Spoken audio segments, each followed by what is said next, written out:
What is up, everyone, and welcome to the Apex Wiffle Ball Tonight Show, where on this show we go over all of the league's news, updates, and especially in this season preview video, we are going to go over all the teams around the league, the players on their teams, and what it's going to take for all of these teams to win a championship. So, in today's episode, it is the season preview. What our plans are to do this season is we'll have a show right now for the preview, mid-season analysis. After the regular season wraps up, we'll give a postseason analysis.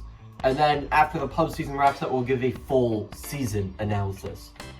But let's just get right into the show right now. Before I get started, I just cannot thank you, the fans, enough for everything we have accomplished over the last year. So 1 year ago today, we had 142 subscribers and a little over 62,000 views. Well, at the current moment, we have 436 subscribers and over 370,000 views. We have over 300,000 more views and almost 300 more subscribers than last year, which is insane to think about. The growth of this channel has been amazing. I cannot thank you guys enough. That is a big reason why I keep going. So thank you guys. So let's get into some new changes around the league. As you see on your screen right here, there is some new rules. First, we are only having 3 players in the field. Normally, it has been 4 for the past 4 seasons. It has been 4 players in the field, and it was you can play with 3, but now it's you are gonna play with 3. As always, you can bring more than 3 to the ballpark, and you can hit as many as you want in the lineup, and you can rotate people in the field as much as you like. But it is only a minimum and a maximum now of 3 players in the field. We have a speed limit on the pitching. As we announced in our off-season scrimmages, we want to see more hits. We want to see more balls put in play, home runs, plays made in the field. And also, the speed limit helps pitchers throw nasty pitches. You will see more sliders, risers, drops, screwballs, knuckleballs, all that cool stuff. So, basically, we don't have a radar gun, but what we will be doing is basically the pitchers cannot throw as hard as they can. They cannot throw to the point where hitters cannot see the ball due to speed. One speed infraction will be a warning. After that, it'll be an automatic ball every time. Or the cool thing is, because I know a lot of hitters do not want automatic balls, the hitter can elect to have the pitcher give him a lob strike.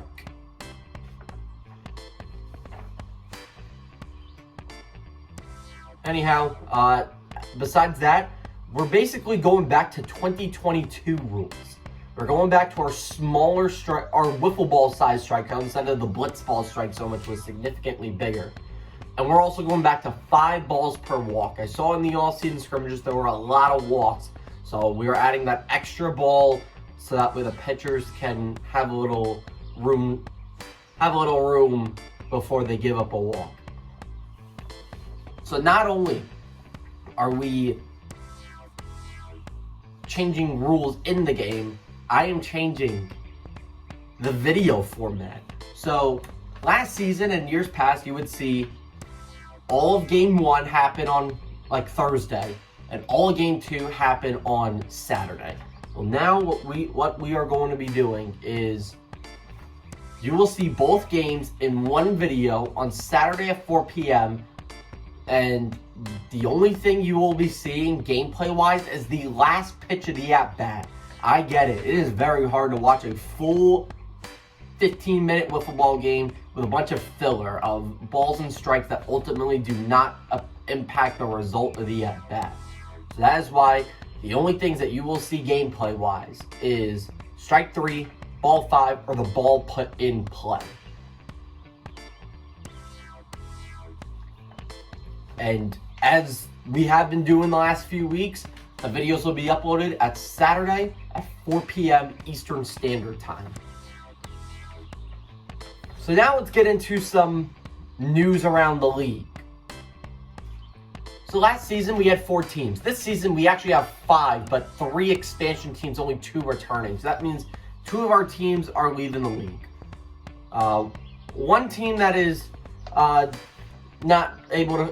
was not able to field a team is the Walter Wiffle Ball Club. They were the 4th seed in our league last year with a combined 2-8 record, getting swept by the Capex Captains in the semifinals. They were captained by Josiah Rusher, and Josiah was also captain of the Barnyard the year before. That went 0-5. I know Josiah has gone a combined 2-13 the past 2 years, but he's played in a lot of really good games. Obviously, those 2 wins were good, but they played in a lot of really good games, even despite losses. So I just want to thank Josiah Rusher and the rest of Walter Wiffle for all the contributions they made over the past couple of years.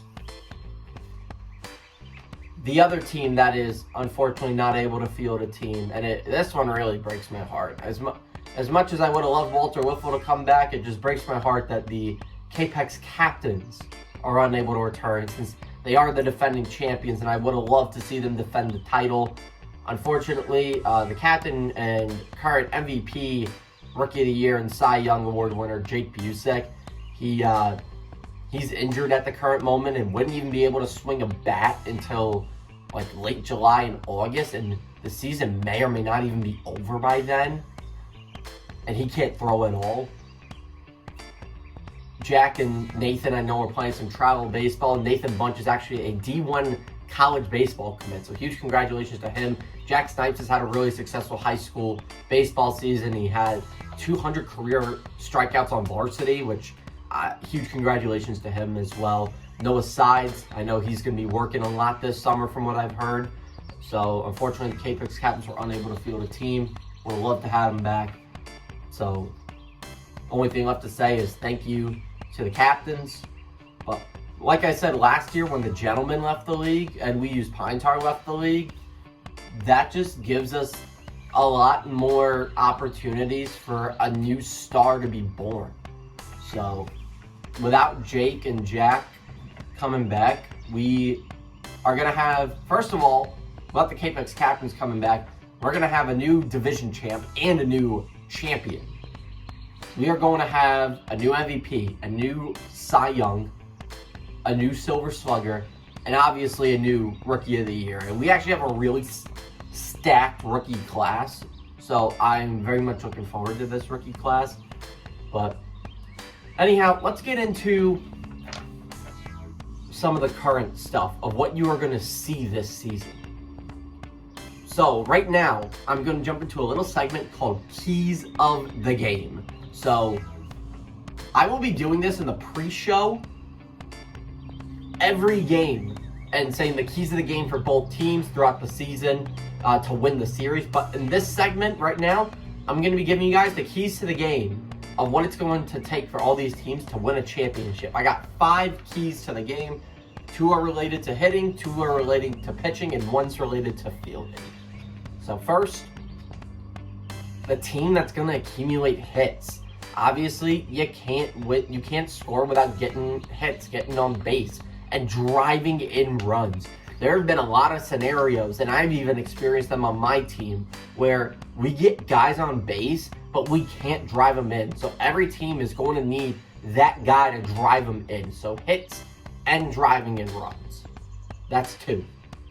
Number 3, I call it throwing strikes. A lot of people like to say pitch to contact, but I like to say throwing strikes, because pitch to contact isn't exactly what I'm trying to say. If you put the ball in the strike zone, obviously if they swing and miss or they look at a strike, that's cool. But if you put the ball in the strike zone and the batter hits it, there's a chance to make a play. As opposed to walking batters, if you walk a batter, there's a 0% chance of you getting that batter out. But if you let the ball be put in play, even if it's a hard hit up the middle where no one is and he's probably going to get a base hit, there's at least a 1% chance of you getting him out. So throwing strikes and letting the ball be put in play. Another pitching tip, having two good pitchers. I have seen a lot of teams where they have a solid ace, but they struggle to have a number two, and it costs them wins. And it costs them postseason wins as well, having one guy throw on the mound. And speaking of that, having one guy throw on the mound, we actually have a new rule change in regard to postseason pitching eligibility. So, with 5 teams in the league, how the format is going to be is the number 4 seed will play the number 5 seed in a single game wild card to play the number 1 seed immediately after in a best 2 out of 3. 2 will also play 3 in a best 2 out of 3. And then the winners of the semifinals will play in a championship best 2 out of 3. So, in those best 2 out of 3 series, the first 2 games is going to have our regular season number 2 pitcher rule of 3 innings in the first 6 innings of eligibility. But if the series goes to a game 3, there's no limits. So it will be key to have 2 good pitchers, not just to get you through the regular season, but to get you through the postseason as well. And then the final thing, and I'm going to be preaching this a lot throughout this video, every team needs to have top-notch fielding. I mean, there's going to be a lot of balls put in play, and there is one less fielder than usual. Everyone in the field is going to know where to go and where to be when the ball is hit to every place with however many outs and however many fielders on base and where the runners are on base. So the team that has the best fielding will probably win a bunch of games and save a lot of runs. But now, let's get into the stuff you all have been waiting for, the teams. The first team I'm going to discuss, it's going to be my team, the 919 Punishers, as we are the best returning team to the league. We went a combined 6-5 last season, and we were the runner-ups in the championship.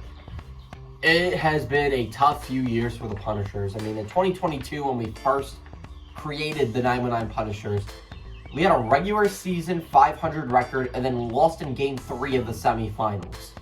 Last season, another 500 regular season record. We swept in the semifinals this time, and we lost in game 3 of the championship. This year, the big goals, we want to have a winning record in the regular season, and we want to win a championship. We are ready to win a championship. This is the year. They say 3rd time's the charm. I got to finish the story. This team will be led by myself. I was the number 4 player in the league last year and manager of the year, especially because I made a lot of good in-season transactions that helped my team win games. I mean, I acquired 2 pitchers that wound up winning 5 of my 6 games, actually.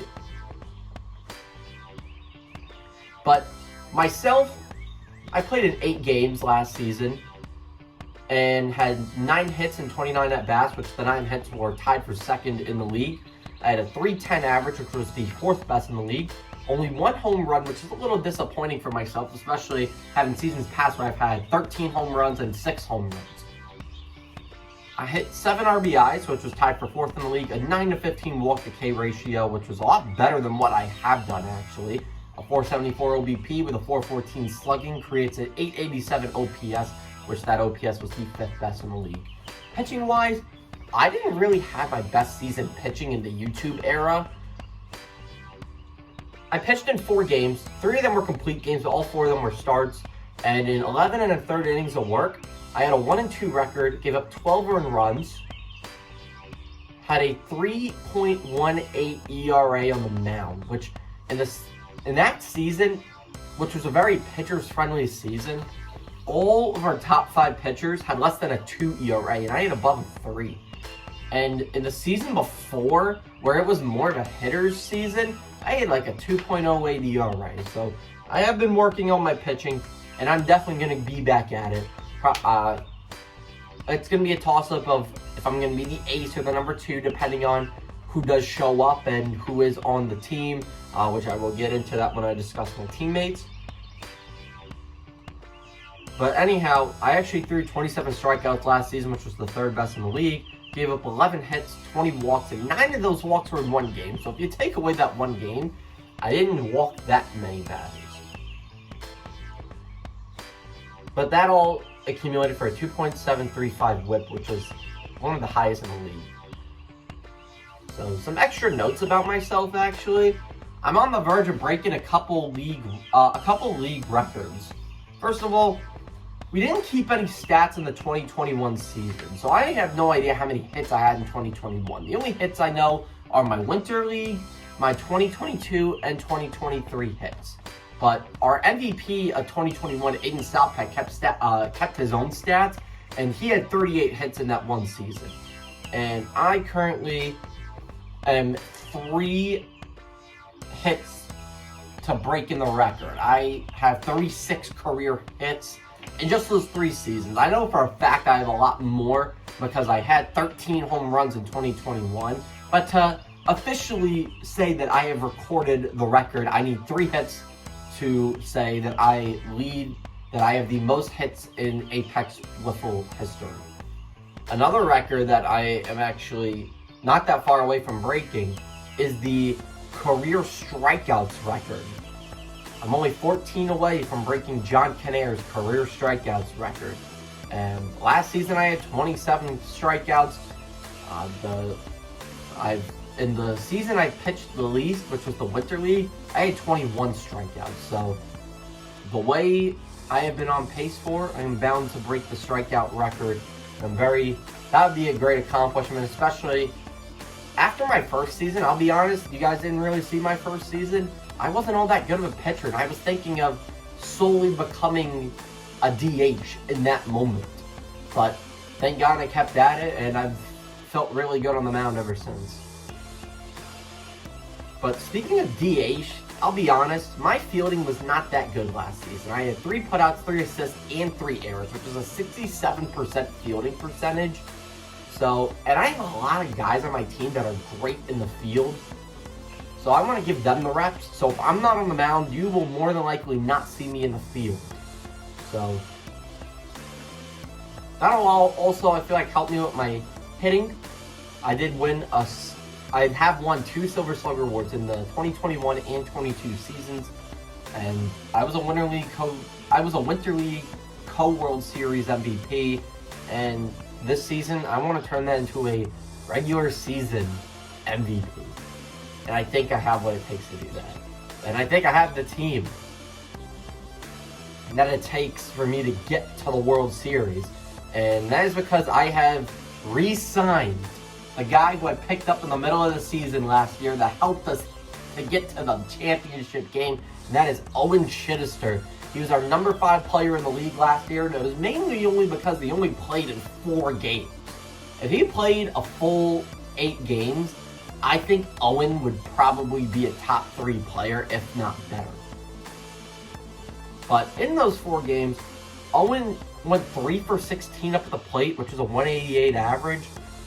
Hit 1 home run, 3 RBIs, a 2 to 12 K to walk ratio, or walk to K ratio, I should say.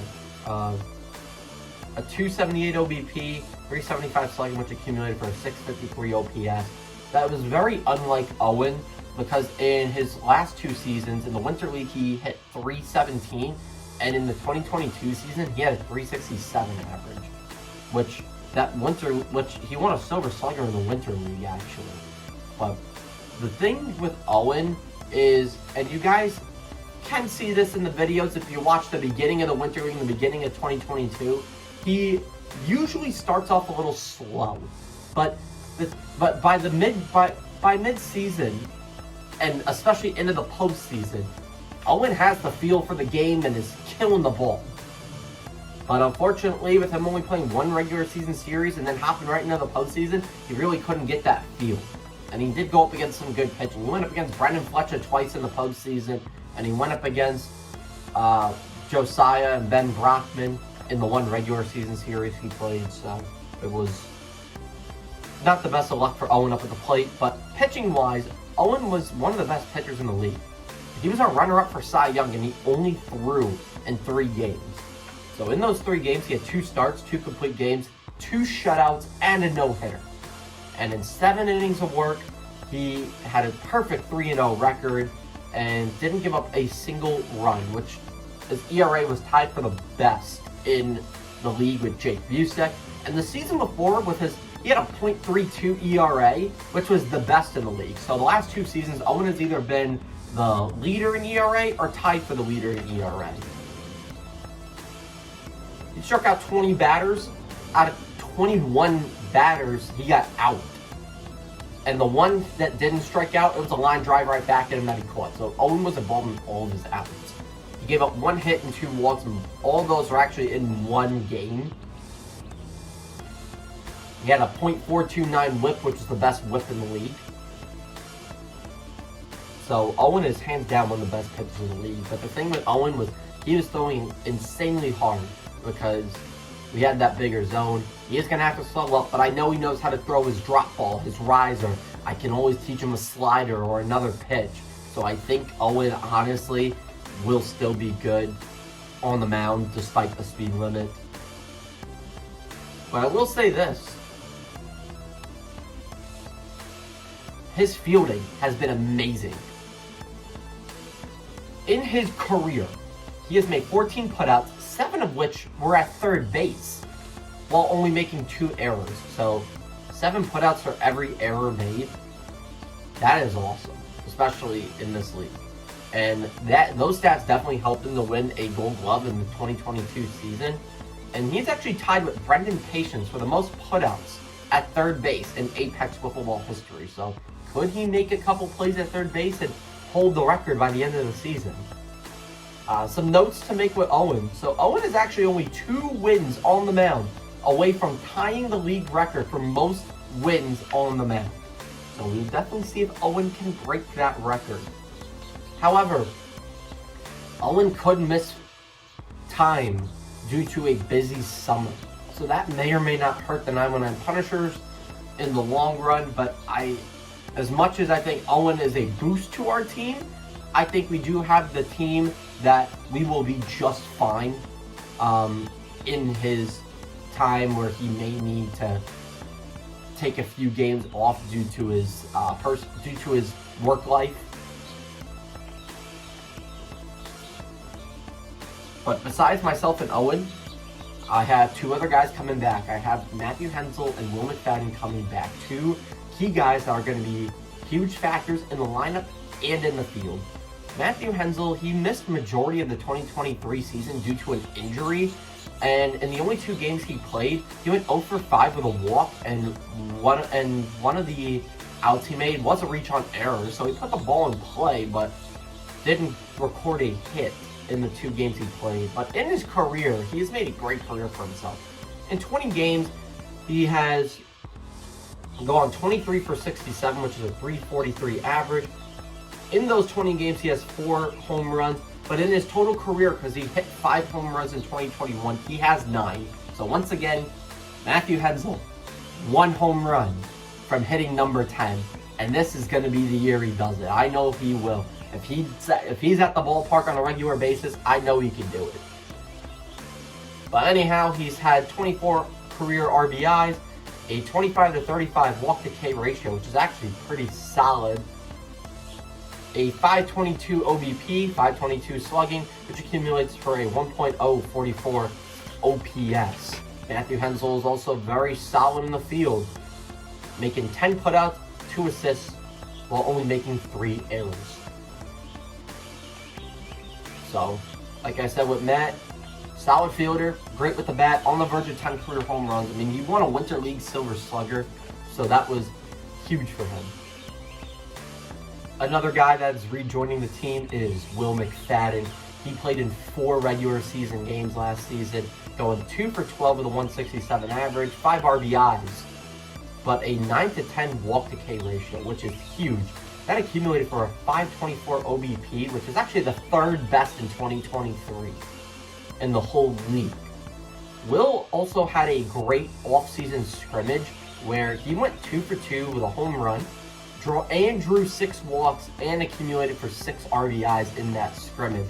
So Will, another guy who is going to be great up at the plate and in the field. I know he doesn't really have much fielding stats for the past few, for the YouTube era, but in the 2021 season, which was one of our most competitive seasons, if not the most competitive season with all those teams and players we had, Will was actually the runner-up for our Gold Glove Award. So I think he will definitely be a huge contributor there. He's going to play a lot of first base because he does stand at about 6'5", so that will help us out tremendously. And to wrap up the 919 Punishers team, we have a rookie from Holly Springs, North Carolina, our neighboring city, Paul Rubino. Paul actually, at his high school, created the Holly Springs Wiffle Ball Club, which is amazing to hear. And as soon as I heard he was interested in playing in our league, I knew I had to pick him up. He said he was interested in pitching, especially with the questionable availability of Owen Chittister. Paul can act as our number 2, and even with Owen there, will act as our number 3 pitcher. Who knows, maybe I only throw a couple innings. I'm getting old, so he is a little younger than us. He's a high school senior right now, and everyone else on the 919 Punishers are college freshmen right now. But nonetheless, I think this 919 Punishers team has what it takes. We have great fielders. I mean, Owen's won a Gold Glove. Matt and Will are solid in the field. We have pitching depth. And we have guys who can throw strikes with myself, Owen, and Paul. We got hitting. I've had a great history of hitting, winning a couple Silver Sluggers. Owen's won a Silver Slugger. Matt's won a Silver Slugger. Will hit very well in that off-season scrimmage. So I feel like we do have a complete team. And at our full potential, we hit all those keys of the game. All right, on to the next team. The other team that is coming back from our previous season is the 12-6 Mafia. The 12-6 Mafia have had a very interesting battle in their history. They started in 2021, didn't play in the Winter League, played in 22 and 23, and now they will play in 2024. In the 2021 season, they went 4-9 with a huge wild card win, and then losing to the number 1 seed in the second round, which that number 1 seed eventually won the championship. 2022, they went a combined 1-8, where they won in the wild card matchup, and then lost in the semifinals to the number 1 seed that eventually won the championship. Last season, I thought it may have been different. They actually started out their season 3-0, sweeping Walter Wiffle and taking game 1 against the 919 Punishers, but they lost in game 2 against the 919 Punishers, then got swept by the K-Pex Captains, and then swept by the 919 Punishers in the semi-finals, which ended their season with a 3-5 record. But I think they will try to rewrite the ship. By the way, last season actually was their best record win percentage-wise, so they definitely improved. But I think this team has what it takes. They are the number 2 ranked team in the power rankings. And they are led once again by Brendan Fletcher, who was the number 3 player in the league last year, which led him to win a Most Improved Player award because he wasn't even ranked the season before. And then he went all the way up to number 3. And the stats from last season are as followed. He played in 8 games, went 6 for 25 at the plate, which those 6 hits were tied for the 4th most amount of hits. He had a 240 average, which is the 5th best in the league, and was a 50-point improvement from the previous season. Had 1 home run, 7 RBIs, which those RBIs were tied for 4th in the league. A 3-to-16 walk-to-K ratio. He walked a lot less and struck out a lot more. But yet again, we had that big zone, and he had to face Owen Chittister. He had to face myself twice. He had to face Jake Busek. So, a lot of tough pitching that he had to face. He accumulated for a 321 OBP, a 360 slugging, which is a 681 OPS. But it was really his pitching that did the trick from last year. Pitched in 5 games, all 5 of them being starts, 3 of them being complete games, and 1 of them being a shutout. And in 13 1/3 innings of work, Brendan Fletcher accumulated for a 2-3 record, but I'll be honest, a couple of his losses were mainly due to the lack of run support he got. He gave up 8 earned runs, which accumulated for his 1.80 ERA. which was the 5th best in the league last year. And he struck out 38 batters, which was the 2nd best in the league. And fun fact is actually the most amount of strikeouts someone has recorded in a single season that was not the league leader in strikeouts. Gave up 8 hits, 21 walks, and I know that Brendan Fletcher, he had a rough outing against the Apex Captains where he walked a lot. Other than that, he really had a great season. A 2.175 whip, which is the 4th best in the league. And his fielding was phenomenal, which led him to win the 2023 Gold Glove Award. He made 4 putouts on the field, 1 assist, while committing no errors. And he also turned unassisted double play last season. Some notes on his fielding, though. I will say this, and I hope I don't jinx him. Brendan Fletcher has made the most plays in Apex Wiffle history without committing an error, making 12 putouts and 1 assist, all while not committing an error. So we will see if the streak continues and the ball gets hit Brendan Fletcher's way. Brendan Fletcher is accompanied by Lincoln Hogan once again for the 4th season in a row. Lincoln Hogan, honestly, his lack of availability last season kind of hurt the team because he was supposed to be the team's 2nd arm and was looked at as the ace going into the season. The one game Lincoln played was an amazing game. He went 1 for 2 with a walk, and that one was a home run, which won his team the game 1-0. And what also won his team that game was he threw a complete game no-hitter while striking out 8 batters. I know that's not a huge sample size, so I am going to read you Lincoln Hogan's 2022 stats. In the 7 games he played in 2022, he went 10 for 19 up at the plate, which was a .526 average, which is the 3rd best in the league. He had 3 RBIs, had a 5-to-4 walk-to-K ratio. Didn't walk all that much, but didn't strike out that much either. And he pitched in 6 games in 2022, 4 of them being starts. And in 10 innings of work, he had a 1-2 record. Gave up 13 earned runs, which is a .390 ERA, struck out 24 batters, and he also made the number 2 play of the 2022 season. Lincoln Hogan also had a home run in our off-season scrimmage on Christmas Eve. So, Lincoln Hogan's definitely capable of hitting the ball out of the park, hitting the ball for contact, pitching efficiently, fielding. So, the huge thing is Brendan Fletcher's got to find a way to get him out to the ballpark. So, this team is also accompanied by 3 more guys, 2 of which have played in the last couple of seasons. The first guy is Sam Mundar, who played in 7 career games throughout the last couple of years. Had a .083 average, going 2 for 24. No home runs, only 1 RBI, a 4-to-18 walk-to-K ratio, a 214 OBP. I will say this with Sam. He has faced a lot of tough pitching. In his 7 career games, he went up against Ryan Watson 3 times, who was our runner-up for Cy Young in 2022. Shane Volpez, who was our 4th place winner in Cy Young, and a great pitcher as well in that season. And then he faced myself and Parker Chappell last season. So, a lot of tough pitching. Now, Sam also had made 2 putouts and 2 assists in the field. All of them were actually in that one series against the 919 Punishers in 2023. The only thing is, Sam, he isn't really much of a pitcher. He did pitch in 2 games while making 1 start and struck out 3 batters in 1 1/3 innings of work, but gave up 4 earned runs, which accumulated for his 9.00 ERA and his 6.0 whip.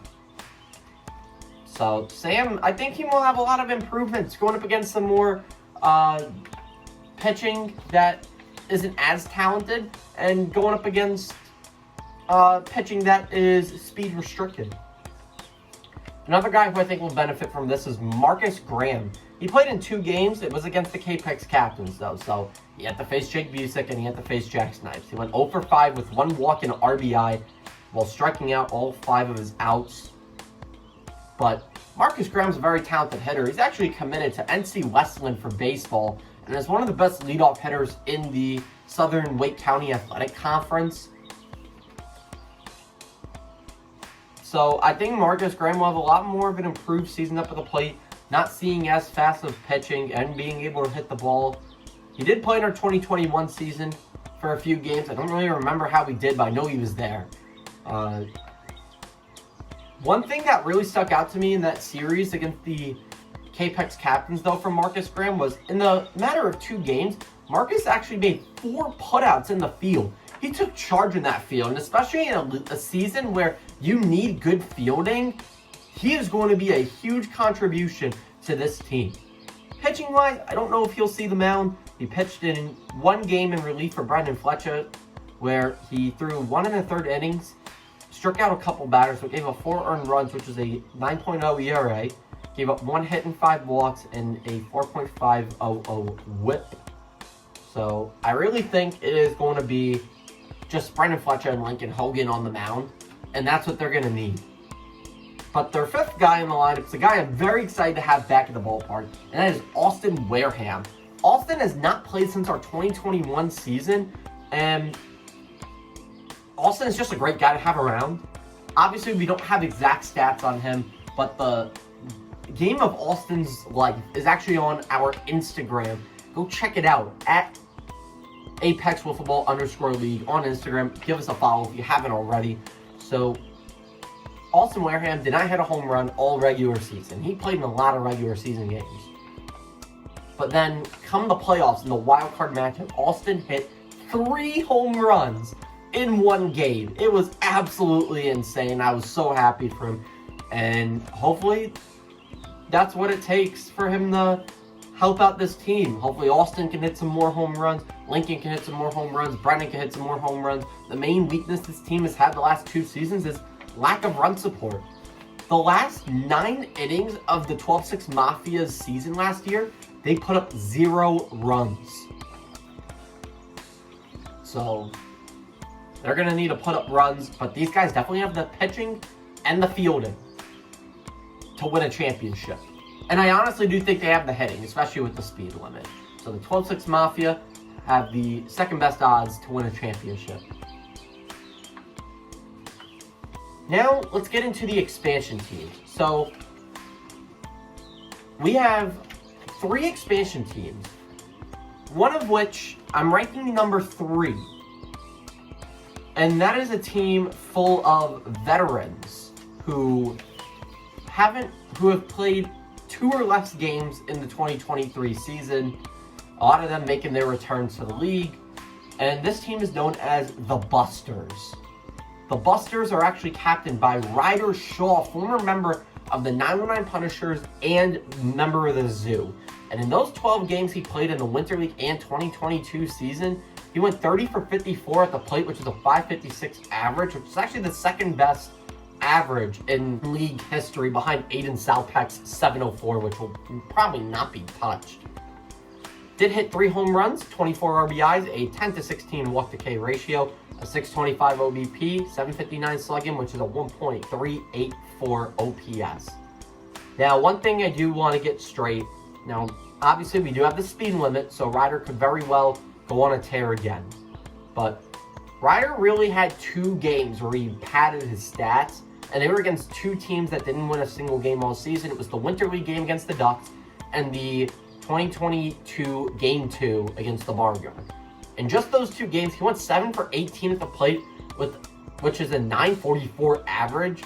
Had all 3 of his home runs and 18 out of 25 of his RBIs in just those 2 games. As opposed to the other 10 games he played, he went 13 for 36, which he had less hits and more at-bats in the 10 games than he did just those 2, which 13 for 36 is a 361 average, which is still really good, but just not as good as 556.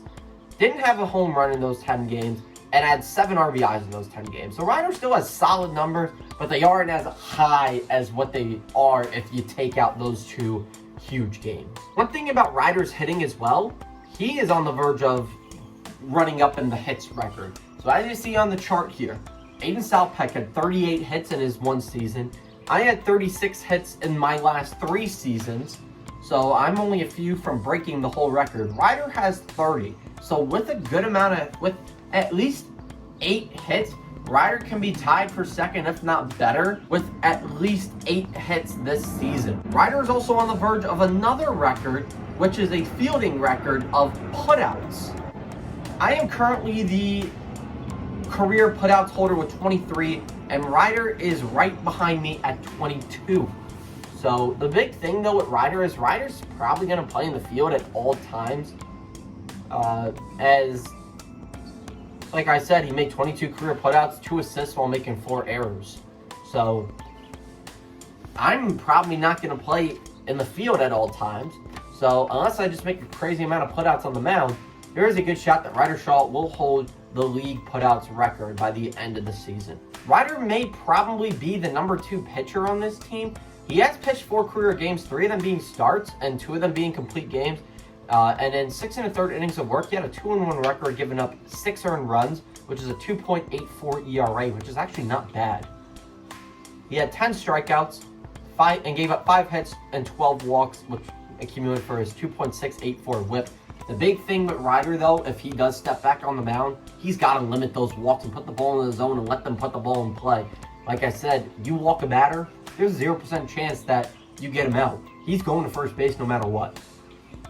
So, if Ryder limits the walks, I think he can be one of the best number 2 pitchers in this league. But with that being said, the next guy on his team is their number 1, and that is Blake Oliver. Blake Oliver played in 2 games in 2023, but besides that, hasn't played since the Winter League. But he had a great Winter League. In that Winter League, he played in 7 games, went 6 for 20 up at the plate, which is a 300 average, hit a home run, 11 RBIs, a 14-10 walk-to-K ratio, which accumulated for his 588 OBP, a 450 slugging, and a 1.038 OPS, which was awesome of the plate. But it was really his pitching that made him stick out. He pitched in 6 games, all of them being starts, went 18 2/3 innings, which he also had a 5-1 record. But he gave up 22 earned runs, which accumulated for a 5.54 ERA. I will say this, the 5-1 record looks cool, and yes, Blake did have some really good outings. But however, there were some games that Blake played in where his offense exploded on the zoo, where they won games 10-9, or they won games, I know they won a game 10-6. So, with that being said, if he can just reduce the amount of hits and walks he gives up, that's all that would definitely help his team. He gave up 29 hits and 19 walks in those 18 2/3 innings. So, on average, gives up about 1 walk an inning and about 1.5 hits an inning. He did strike out 35 batters that season, which is actually the second most strikeouts in that season. And his whip was a 2.571. And I will say this, Blake is a little prone to giving up the home run ball. He gave up 7 home runs in that season. Basically giving up, on average, a home run a game. And the other thing to note with Blake's pitching, and he has noted this himself, and it's just statistically proven, it is not a knock on him at all. Blake is very strong in the first inning. In his 6 games that he contributed to on the mound, he gave up only 3 runs in every first inning. But after that, he's given up 12 runs in every second inning he's thrown, and he's given up 12 runs in every third inning he's thrown. So we've seen a lot of times where Blake is strong on the mound in the first inning and starts to give up runs throughout the game. So we'll see how much that impacts the Busters, and we'll see if they want to do like a closer role. That would be kind of interesting. And Blake is actually on the verge of some career records as well in career assists in the field. I am the holder with 6 career assists in the field, and Blake is right behind me with 4. Now, I will say this. Both of our career assists are while we are pitching. So, I don't know if me DHing will be that much of an impact, but who knows. And especially if Blake plays in the field at third base, you get a lot of assists over at third as opposed to first. If I do play in the field, I'm playing first base because I'm left-handed and I can't flip my hips. And I'm also not as agile as some of the guys on my team. So, we will see if Blake can break that record. Now, I will say this, the Busters are accompanied by 3 more veterans, but those 3 veterans may not make it out to the ballpark as much. as Ryder, Blake, and the 2 rookies they signed, one of which is Anthony Perrotta, which I think he will probably be able to bring a lot of power and some home runs to this squad. Which is huge because Ryder and Blake are more known for contact, and if they can have Ryder and Blake get on base, Anthony hits the home runs, there's 3 runs right there in 3 batters. They're also accompanied by another rookie, the younger brother to Ryder Shaw. I didn't say little because he's actually bigger than Ryder, Peyton Shaw. So we will see how these 2 rookies shape out. Anyhow, the 3 veterans that are going to be acting as subs, really, Ryder said that these 3 will probably only make it out to the ballpark for like a series or 2. Obviously, if they want to pop out for more, they're more than welcome to. One of which is Brendan Patience, the 2022 Rookie of the Year. He only played in 2 games in 2023 before resigning from the 9-1 Punishers, just like Blake Oliver. But nonetheless, if he's at the ballpark, he is an impact player up at the plate and in the field.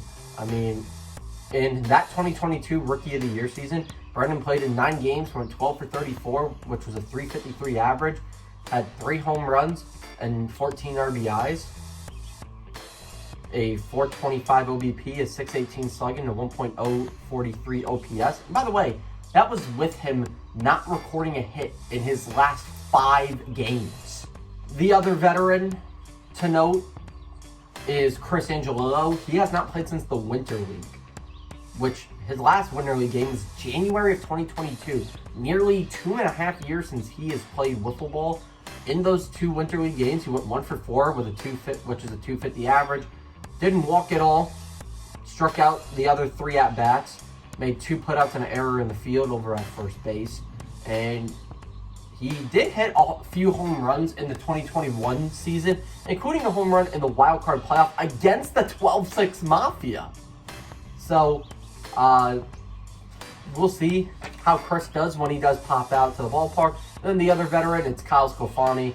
Kyle, we'll see how much he plays because I know he doesn't live in Apex anymore. He is out by his college in Appalachian State, which obviously we all wish him the best of luck on that. Kyle, in his 2 Winter League games he played, which was the last time he played, he went 2 for 3 with 5 RBIs, a 7-0 walk to K ratio, which is a 900 OBP, 1.00 slugging, 1.90 OPS, and he did pitch against the Ducks. But I will say this: the 2 games he did play, he played against the Ducks, who were a terrible team, and he played against VU's Pinter, who didn't have pitching control at the time. So, no, you got to play who's in front of you, but we'll see how Kyle does if he does have to play a team that is competitive. But with that being said, the Busters are my number 3 team. They have veteran presence. They have hitting. I think they do have the capability to drive in runs, especially if Brendan Patience shows up to the ballpark, especially if Anthony Perrotta and Peyton Shaw start contributing to driving in runs as the rookies of the team.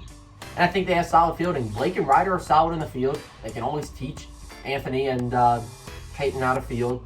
And also, Brendan Patience is a solid fielder. He's made some top plays, so when Brendan Patience at the ballpark, that is huge to the fielding. Pitching, throwing strikes, that is my only concern. Like I said, Ryder has walked a lot of batters when he pitched, and Blake has had the tendency to give up some walks, but Blake has given up more hits than walks, so that is huge. So at least there's a shot to make a play. Anyhow, the next team I want to talk about is actually a true expansion team known as the Triangle Takeover. The Triangle Takeover is captained by Tyrell Watts. He's accompanied by his brother Duntel Watts and his buddy Jackson Valdez. So we don't really know much about these guys. They actually are older. They are in their mid to late 20s as opposed to the rest of the league being in their late teens. So yes, they are older, but I know from experience, from being around and watching other leagues, that age is just a number in wiffle ball. If you can play, you can play. So I do have this team ranked number 4 out of 5 because they are older, they are probably more mature, and they've been around sports for a while. So we'll have to see how these guys play. Obviously, we know nothing about them. We don't know if they can hit, if they can drive in runs, if they have 2 good pitchers, if they can throw strikes, or if they can field. So that will be something we see when they play their first game. And the final team that we will be discussing is a part like the Busters and part like the Triangle Takeover. This team is led by a veteran, but has a bunch of rookies on the team. So the guy who is their captain is Colin Brem of the Walter Wiffle Ball Club. Colin Brem played in 10 games last year and felt like he should have been a top 10 player. So he's coming back with redemption, made his own team, and is going to play in a lot of games. So Colin Brem, in the 10 games he played, went 6 for 27 up at the plate, which those 6 hits were tied for the 4th most. He had a 222 average and 3 RBIs, a 6-19 walk-to-K ratio, a 364 OBP, a 586 OPS. Because he had 6 singles, so a 222 slugging as well. Cullen pitched in a few games, 2 of which being starts. One of them was a complete game. Went 0-2, pitched in 3 innings, and gave up 9 runs, which is a 9.00 ERA. Struck out 5 batters, gave up 9 hits and 8 walks, which was a 5.667 whip. So we don't know if we'll see Cullen on the mound. If anything, he will be the number 2, because on his team is the number 10 ranked player in the league, Ben Brockman. As I mentioned in the top 10 players video, Ben Brockman got on that list because of his pitching. He pitched in 3 games, 2 of which being starts, and they were both complete games. Went 9 2/3 innings, had an 0-2 record, but it was mainly because of the lack of run support by Walter Wiffle. Gave up 5 earned runs, and that accumulated for a 1.55 ERA, which is the 4th best ERA in the league. Struck out 26 batters, which was the 4th best in the league. Gave up 6 hits to 2 walks, which accumulated for his .828 whip, which was the 3rd best in the league. Now, I will say this with Ben Brockman, he did pitch with that bigger zone and no speed limit. In 2022, when he pitched to the bigger strike zone, he pitched in 2 games, started in 1, and had an 0-2 record.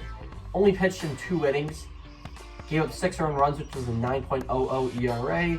Struck out only 4 batters, gave up 7 hits and 1 walk, which is a 4.00 whip.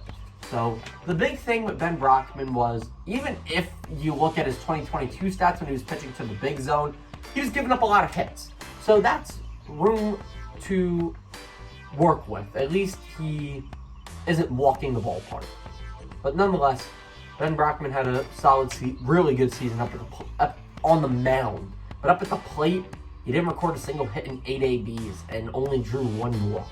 So big thing is Ben Brockman, he's got to contribute at the plate for this team, especially because the only other people on this team besides Colin and Ben are rookies. Reed Ratcliffe, Jack Golder, and Alex Ferhavari. So we'll see how this squad turns up. Hits are going to be huge. Colin was top 5 in hits in 2023. So especially because Colin ran into Jake Busick 3 times. Ran into Owen Chittister, ran into Brandon Fletcher and Lincoln Hogan. So we'll see how he does with the reduced speeds and the smaller strike zone helping him out. But this team really needs hits, really needs people to drive in runs, because Colin didn't hit a single home run last season. He did have 3 RBIs, which is especially in a hitters friendly league. Hopefully he can attract some more, and hopefully one of these rookies can drive in runs. I heard that some of these rookies will probably drive in the runs and hit some homers. And then they need 2 solid pitchers. I know we got Ben Brockman, but who's the number 2? Is it Cullen, or is it going to be one of the rookies? You'll have to see. And fielding-wise, we'll have to see how they do, because they didn't really have a whole lot of opportunities to make plays last year. So, with that being said, those are our 5 teams. And I'll be honest, yes, I did rank them. And the rankings are right here, with the 919 Punishers at 1, the 12-6 Mafia at 2, the Busters at 3, the Tri-City Takeover at 4, and OJ Elite at 5. But in my opinion, on any given day, any of these teams can win the ball game. And on any given day, I think any of these teams are capable of winning the championship. So, with that being said, this is the commish, Anthony Perrotta. I'm very excited to get this 2024 season underway. We have a lot of games being played. Every team going to play 8 games. So, with that being said, next week, you'll see our hype video. And after that, will be opening day. We'll see you next week.